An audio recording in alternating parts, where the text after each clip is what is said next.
काफी लंबे समय से आप लोग सुन रहे हैं अपने गुरु की बातचीत को।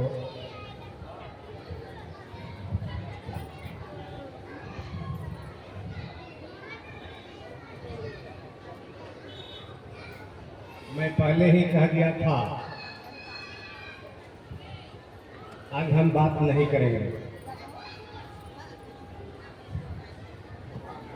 बहुत बात किए, बहुत एक दिवसीय करवाए साहब दीदी हमसे। बस डॉक्टर साहब को एक बात हमने कहा था कि एक बैठक आप स्कूल पर रखिए। ये चर्चा रखने का उद्देश्य मेरा नहीं था, सिर्फ उनसे कहा था कि आप एक बैठक रखिए।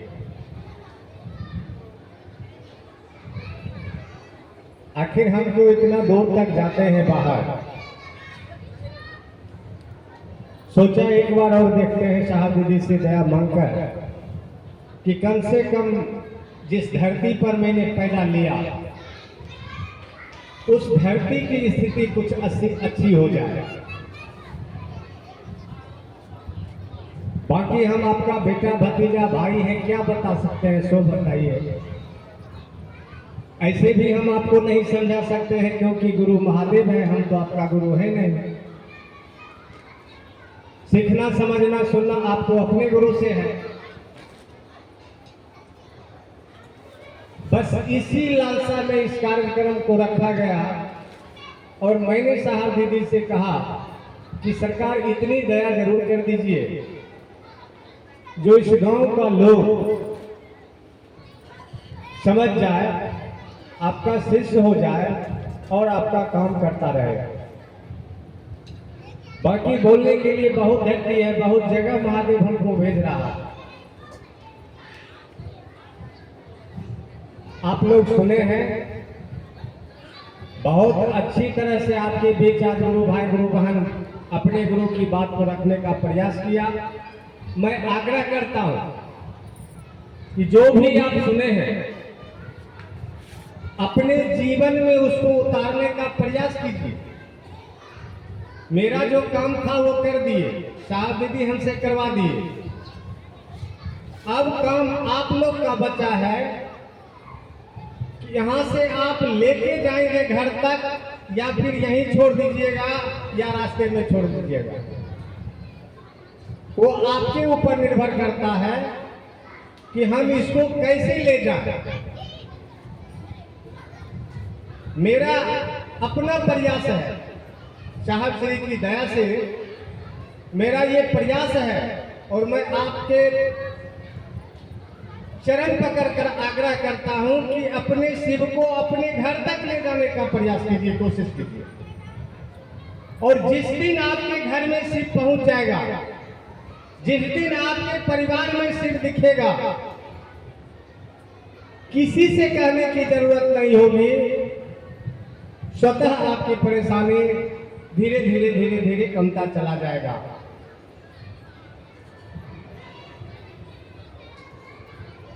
कहे कि मेरे साहब श्री कहे थे कि जिस हालत में हो, समझिए, जिस हालत में हो उसी हालत में महादेव से सटे रहो। महादेव से हटने का सीधा मतलब है कि हम आप अपनी परेशानी को निमंत्रण भेज रहे हैं। महादेव से हटने का सीधा मतलब है कि हम आप अपनी परेशानी को खुद निमंत्रण दे रहे हैं। तो सोच लीजिए कि जब विष उगलने वाला जहर उगलने वाला सांप, विष उगलने वाला सांप गलती से अगर किसी ने महादेव के मंदिर में फेंक दिया या वो चला गया, उसके मान सम्मान में जब वृद्धि हो जाती है, उसको जब सब लोग हम आप सम्मान देना शुरू कर देते हैं, हम आपको विष नहीं उगल रहे हैं, हम आपको विष के साथ पैदा नहीं लिए। थोड़ा सा विचार कीजिए कि यदि हम आप महादेव से सट जाते हैं, सट जाएंगे, क्या हमको आपको सम्मान नहीं मिलेगा? हमको आपको ज्ञान नहीं दे सकता?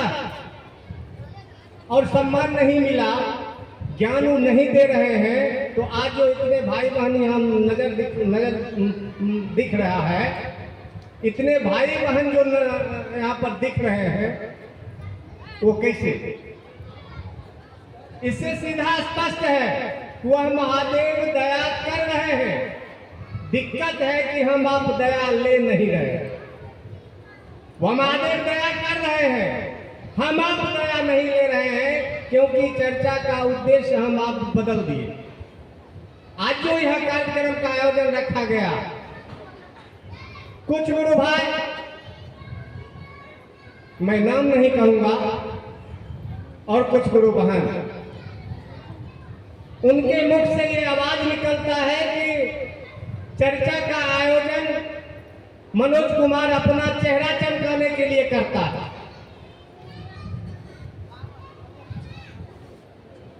लेकिन कार्यक्रम का मेरा उद्देश्य वो नहीं है।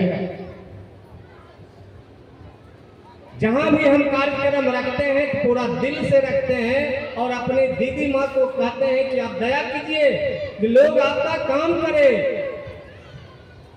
क्योंकि हम सब दिन नहीं रहेंगे आपके बीच। ये संसार किसी का नहीं है, जो आया है वो जाएगा, यहां कोई नहीं रहेगा।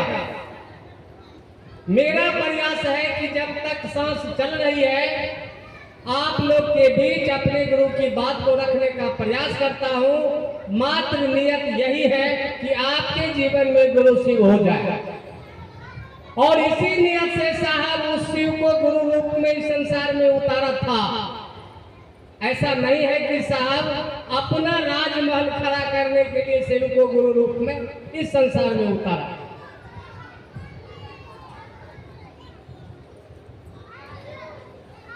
बस वही नियत जगाने की जरूरत है। लाख चर्चा कीजिएगा, लाख नमः शिवाय जप लीजिए, कोई मायने नहीं रखता। निर्भर करता है कि हमारी आपकी नियत क्या है। तो फिर खूब अच्छा सा गला पहन लीजिएगा, बताइए क्या होने वाला है इससे। 3 सूत्र खूब बता दीजिएगा, क्या मिलेगा सो कहिए। अरे नियत होनी चाहिए, नियत। और जिस दिन गुरु की नियत से गुरु की बात निकलेगी, गारंटी है कि आपके दिल में वह शिव जगह बना ही लेगा। निश्चित रूप से वह महादेव आपके दिल में जगह बना लेगा। लेकिन नियत वो साफ होनी चाहिए, नियत। क्योंकि शिव चर्चा का उद्देश्य भीड़ जुटाना नहीं है। शिव चर्चा का उद्देश्य भीड़ जुटाना नहीं है। कहीं से ये मतलब साबित नहीं है कि हम भीड़ जुटा रहे हैं लोग को दिखाने के लिए। आज जो जिम्मेवारी हमारे आपके कंधा पर दिया है, वह साहब श्री जिन्होंने हमारे आपके ऊपर भरोसा किया, जरा सोचिए अपने हृदय पर हाथ रख करके कि क्या मैं अपने साहब श्री के सिद्धांतों पर चल रहा हूं? क्या दे रहा हूं साहब श्री को, जिन्होंने हमारे आपके जीवन में वैसा रतन दे दिया, वैसा अमूल्य संपत्ति दिया जिसका कोई जवाब नहीं हो सकता है, जोड़ा नहीं हो सकता। स्वप्न में भी लोग अंदाज नहीं लगा सकता था जितनी संपत्ति साहब जी ने हमको, आपको या इस सृष्टि के तमाम व्यक्ति को देने का काम किया। आज हम आप उनके लिए क्या कर रहे हैं? सोचिए कभी कभी उस साहब की चाहत को, कितना दर्द सहा, इस संसार के लोगों के लिए क्या नहीं सहा उन्होंने। तब जाकर लोगों के दिलों में एक संवाद लाके दिया कि चलिए उस महादेव को अपना गुरु बनाइए। आज हम आप चर्चा में आते जरूर हैं, गुरु की बात करते जरूर हैं, लेकिन वह नियत नहीं दिखाई देती। कहीं कहीं हमारा आपका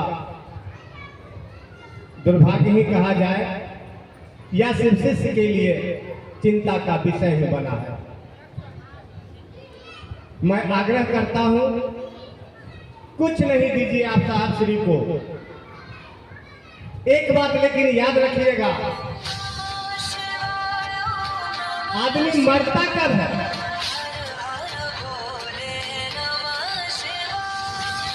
आदमी मरता कब है? जब उनकी चाहत मर जाती है तब वह आदमी मर जाता है।